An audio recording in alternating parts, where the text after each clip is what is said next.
The story begins in the bleak, chaotic time of the judges in ancient Israel. A devastating famine swept through the land, hitting even Bethlehem, the ironically named House of Bread, faced with the harsh reality of starvation. A man named Elimelech made a desperate, risky decision to leave his heritage and journey with his wife, Naomi, and their two sons, Mahlon and Chilion, to the foreign idolatrous nation of Moab. How could they have known that trading famine for a foreign land would lead to a far more profound and personal devastation? Initially, their gamble paid off. They found sustenance, stability, and a new life rhythm in Moab. Their sons grew up and married local Moabite women, Orpah and Ruth. This seemed to seal their new commitment to the foreign land. But a crushing sequence of tragedy followed. First, Elimelech died, leaving Naomi a widow and a foreigner in a strange country. Then, in an almost unimaginable blow, both Mahlon and Chilion died as well. In a single decade, Naomi was stripped bare. She was a triple widow with no male protection, no means of support, and no family ties remaining in Moab. Their flight from physical starvation had culminated in a spiritual and emotional destitution far greater than the hunger they once fled. This profound loss set the stage for one of the greatest stories of loyalty ever told. The silence that followed the deaths of Elimelech, Mahlon, and Chilion was deafening, a vacuum where joy and security once resided. For Naomi, the initial survival gamble in Moab had resulted in total, agonizing loss. She was now not just a widow, but a triple widow, standing on enemy soil with two young foreign women whose destinies were now irrevocably linked to hers. In the ancient world, a woman's survival, social standing, and economic security were directly tied to the presence of a male protector. Naomi, Orpah, and Ruth were now functionally destitute, vulnerable to the harshest realities of that society. The weight of this catastrophe broke Naomi. She had run from Bethlehem full with a husband and two sons, and now she found herself tragically empty. Her mind, however, still retained the sharp clarity of survival. She heard news that the famine in Judah had ended. God had in fact visited his people and given them bread. This news was a beacon in her desolation. The promise of the covenant land, the spiritual home she had traded away, beckoned her back. Her pragmatic spirit concluded that there was no future for her or her daughters-in-law in Moab. A decision was made: she would return to Bethlehem. But her commitment, while strong, did not extend to burdening her daughters-in-law. Naomi, in a selfless act born from the depths of her grief, urged Orpah and Ruth to leave her. She recognized the harsh economic reality as foreign widows. Their best, perhaps only chance for a new life was to return to their own people, their own gods, and the possibility of remarrying within their native culture.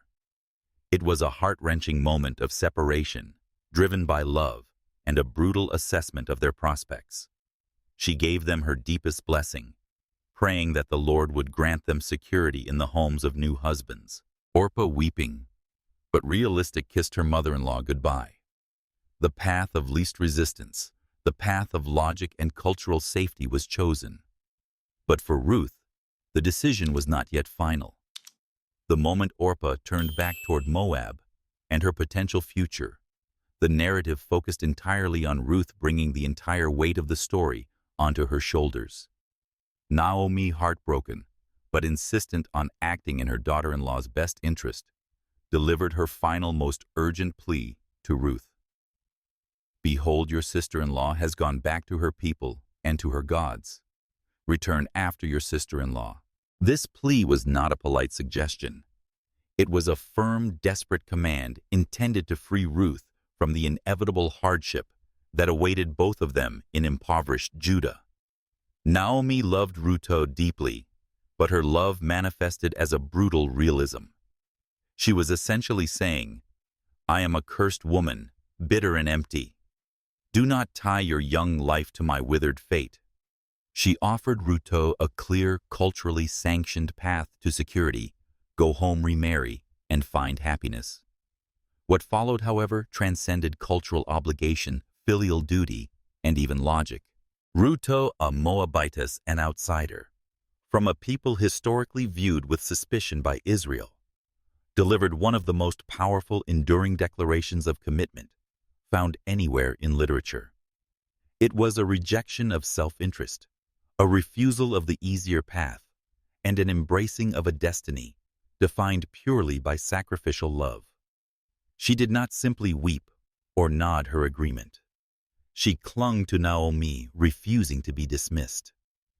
Her famous words, etched forever into the foundation of biblical narrative, were a four-part comprehensive vow of surrender and spiritual transference. First, the geographical bond. Do not urge me to leave you or to return from following you. For where you go, I will go, and where you lodge, I will lodge.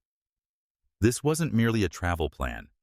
It was a full embrace of shared hardship, guaranteeing that Ruth would shoulder the physical difficulties and social stigma of being a foreign widow returning to Judah. She was choosing exile with Naomi over comfort without her. Second, the societal bond. Your people shall be my people. This was an enormous, life-altering commitment. Ruth was explicitly renouncing her Moabitess identity, culture, and homeland to assume the mantle of the Jewish people, a community that would naturally view her as an alien and a potential risk. She chose to be judged by the laws of Judah, to submit to their traditions, and to accept the vulnerability of being perpetually considered an outsider, all for the sake of one woman. Third and most profound was the spiritual bond, and your God, my God. This elevated the commitment from a familial promise to a full spiritual conversion. Ruth was not just leaving the gods of Moab. She was definitively choosing Yahweh, the God of Israel, the very deity whose people had historically marginalized hers. This was the ultimate break, a theological declaration that determined her eternal, not just her earthly future. It was a leap of radical faith that guaranteed her inclusion in the divine plan, regardless of her lineage. Fourth, the eternal bond.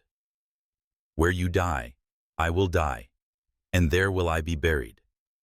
May the Lord do so to me, and more also if anything but death parts me from you.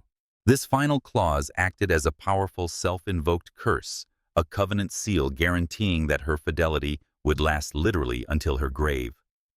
Ruth wasn't promising a temporary partnership. She was signing a contract for eternity. This moment is the true anchor of the book. Ruth's decision was the hinge on which the destiny of a royal line would turn. She transformed her status from an incidental Moabite daughter-in-law into a proactive participant in the covenant story. Her loyalty was not rooted in sentimentality. It was rooted in a deep, almost prophetic recognition that Naomi's God, even in Naomi's bitterness, was the only true path to security and meaning. Naomi, finally silenced by the sheer force and spiritual weight of Ruth's vow, could argue no more. The two women, united by shared grief and this radical, life-altering commitment, turned their faces toward Bethlehem. The journey of two broken women began setting in motion a divine blueprint for redemption that would eventually lead to King David. The long, arduous journey from the flat plains of Moab to the rugged hills of Judah finally reached its destination, and the timing was significant. It was the beginning of the barley harvest, a time of renewal and promise for the land, but a time of stark, confronting reality for the two women.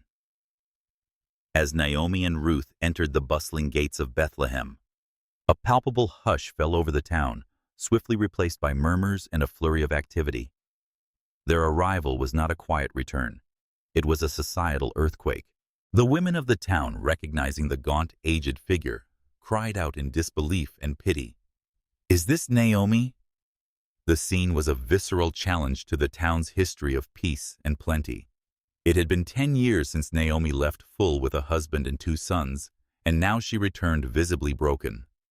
The townspeople were celebrating harvest, but Naomi was mourning her losses. Her response was one of profound, self-inflicted despair, rooted in a deep crisis of faith. She demanded they stop calling her Naomi Pleasant, urging them instead to call her Mara bitter. "Do not call me Naomi. Call me Mara, for the Almighty has dealt very bitterly with me. I went out full, but the Lord has brought me back empty." This wasn't just grief. It was a public theological accusation, a bitter declaration that she perceived her losses not as misfortune, but as divine retribution, a spiritual void caused by the consequences of her late husband's desperate choice to flee the covenant land. Her bitterness was a heavy cloak hanging over the joyful season, isolating her even in the presence of her former community. But tragedy and bitterness cannot feed two women. While Naomi retreated into the solace or imprisonment of her grief, Ruth, the resilient outsider who had exchanged her people for this bitter reality, took immediate practical action. She understood the ancient Levitical law that mandated farmers to leave the corners of their fields and the fallen grain for the poor, the sojourners, and the widows, a process called gleaning. This act was not charity. It was a right of the marginalized, a safety net woven into the very fabric of Israel's law designed by God. Ruth's humility was evident. She approached Naomi not demanding comfort or provision, but seeking only the hardest, most humbling labor available.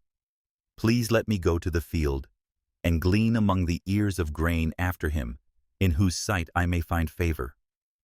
Her statement, seemingly simple, contained a crucial yet subtle element of profound, quiet hope. It transcended her human situation. She was moving forward with the belief that providence would guide her to a man who possessed favor. And indeed, the entire narrative pivots with a single astonishing clause that reveals the narrator's full omniscient knowledge.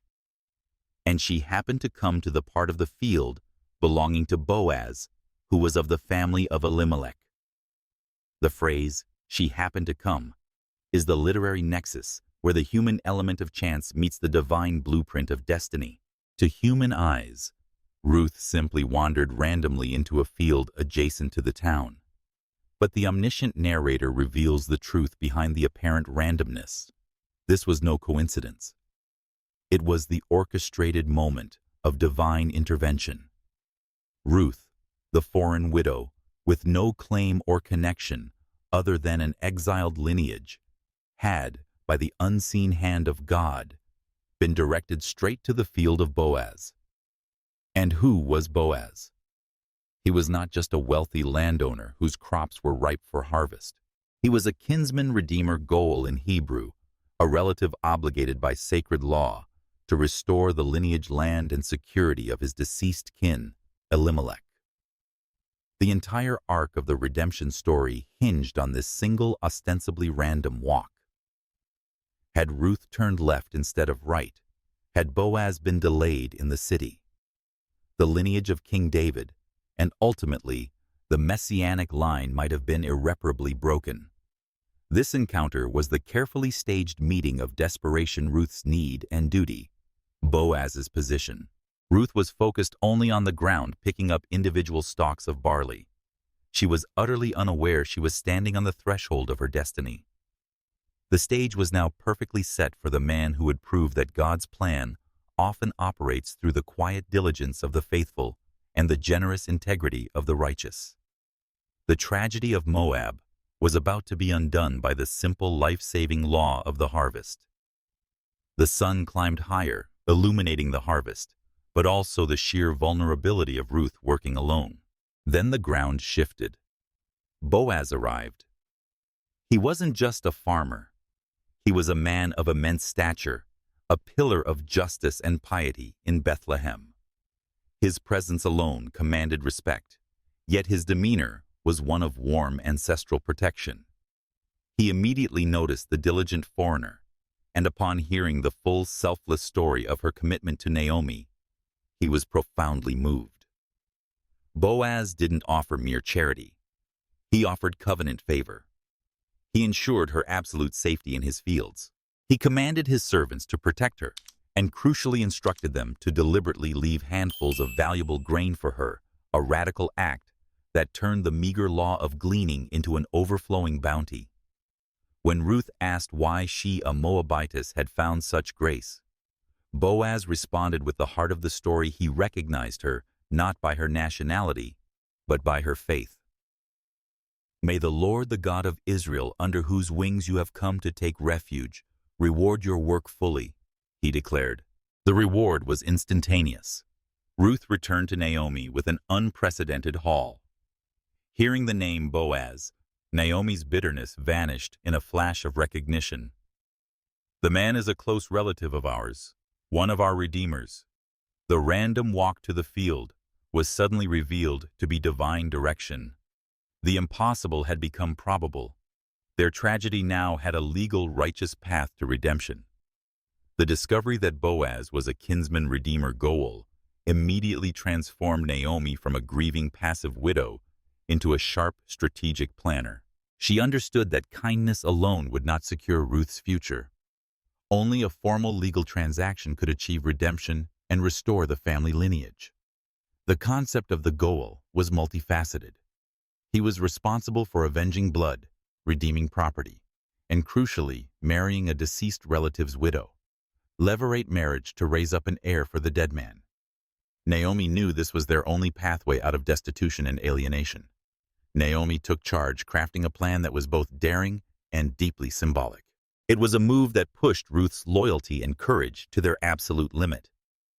She instructed Ruth to prepare herself, meticulously wash, anoint herself with oil, put on her best garments, and wait until the night when Boaz would be winnowing barley at the threshing floor. The threshing floor was a place of hard labor by day, but by night, it was where wealthy men slept near their valuable grain, to guard it often becoming a place of privacy and significant commercial transactions. The instructions were precise and risky. Ruth was told to wait until Boaz had finished eating and drinking and had lain down to sleep. Then she was to slip in silently, uncover his feet, and lie down there. This act, lying at the feet of a man, was a powerful nonverbal petition. It was a humble yet undeniable request for marriage, and more importantly, a demand that he fulfill his legal duty as the goal. Ruth's unquestioning obedience here underscored her absolute trust in Naomi. It also underscored her commitment to the Jewish law she had embraced. Around midnight, Boaz was startled. He felt someone at his feet and woke up. "Who are you?" he demanded. Ruth responded with perfect clarity and profound humility. "I am Ruth, your servant. Spread your cloak over your servant, for you are a kinsman redeemer." The request to spread a cloak, or wing, was the formal equivalent of a marriage proposal, mirroring the blessing Boaz had given her earlier, taking refuge under his wings, God's wings. Ruth was asking Boaz to personally embody the protection of God for her. Boaz, demonstrating his righteous character once again, was deeply moved. He praised Ruth for her integrity, noting that her current actions, seeking a good older man to redeem her family rather than chasing after the younger, flashier men, was a greater act of loyalty than her first vow to Naomi. He immediately agreed to the request, recognizing her virtue. However, Boaz was a man of the law and public integrity. He revealed that there was, in fact, another relative closer than he was, the first in line to the redemption duty. Boaz vowed that he would not rest until the matter was settled legally. The very next morning, at the city gate, the official location for legal and commercial proceedings, Ruth was sent back before dawn with a substantial gift of barley, a tangible promise of his intention to act. True justice in the ancient world was not performed in secret. It required public binding agreement. The dawn following the bold encounter at the threshing floor found Boaz wasting no time. He immediately went to the city gate, the legal, commercial, and social hub of Bethlehem, and summoned 10 elders to act as official witnesses. When the anonymous, closer kinsman redeemer, whom the narrative pointedly leaves unnamed, symbolizing his lack of enduring impact, passed by Boaz, called him to a public hearing, Boaz laid out the case succinctly. He informed the closer kinsman that Naomi was selling the parcel of land. It belonged to her late husband, Elimelech.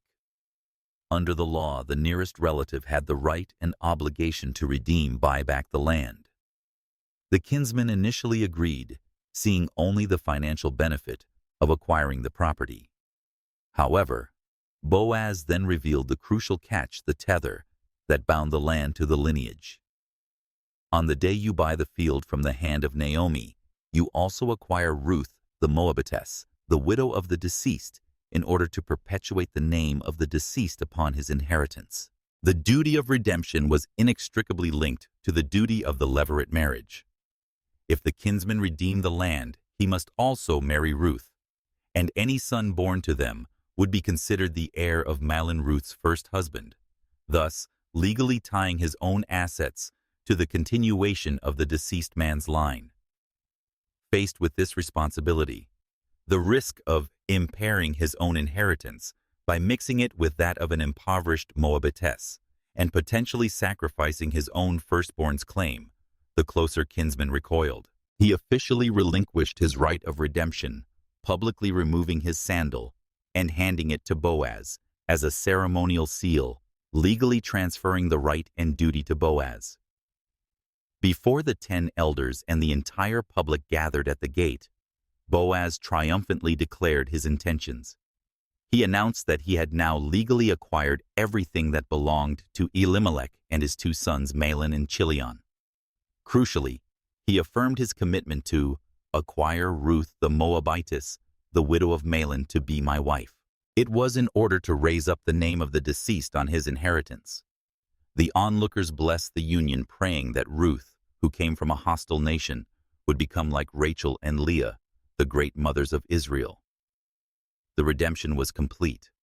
Boaz married Ruth, transforming her from a destitute foreign gleaner into a secure, respected wife. The ultimate purpose of their union was soon fulfilled. Ruth bore a son. Naomi, whose spirit had been broken by leaving Judah empty, was restored. The women of Bethlehem rejoiced, celebrating that God had not left Naomi without a redeemer. The child named Obed was literally laid in Naomi's lap, physically symbolizing the restoration of her line and the end of her bitter sorrow. The story concludes with the ultimate fulfillment of divine promise. Obed became the father of Jesse, who became the father of King David. The foreign woman Ruth the Moabitess, whose loyalty transcended culture and self-interest, was woven directly into the royal lineage. She was ultimately woven into the ancestry of the Messiah. Her story stands as a powerful testament that devotion, courage, and righteousness can overcome any tragedy and fulfill the most glorious destinies.